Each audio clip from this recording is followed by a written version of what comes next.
বিশ্বনবী যখন সিজদায় লুটিয়ে পড়তেন, আম্মা জানা এসে বলেন, আমরা তো সিজদার মধ্যে সুবহান রাব্বিয়াল আলা বলেই শেষ, কিন্তু বিশ্বনবী তাহাজ্জুদের নামাজে, নফল নামাজে, সুন্নত নামাজে তিনবার সুবহান রাব্বিয়াল আলা তাসবিহ পড়ার পরে তিনি পড়তেন সুবহুন কুদ্দুসুন রাব্বুল মালাইকাতি ওয়ার রূহ। সুবহ কুদ্দুস রব্বুল মালাইকাতি ওয়ার রূহ।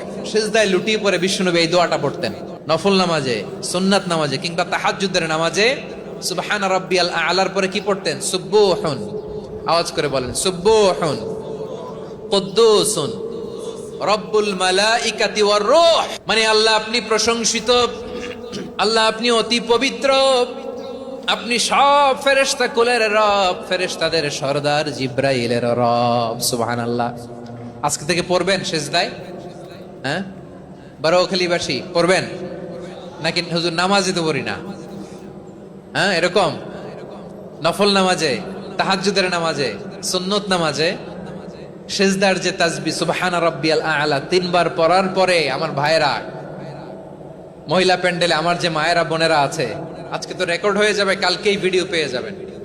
তিনবার সুবহান রাব্বিয়াল আলা পড়ার পরে পড়বেন সুবহুন কুদ্দুসুন রব্বুল মালাইকাতি ওয়ার রূহ।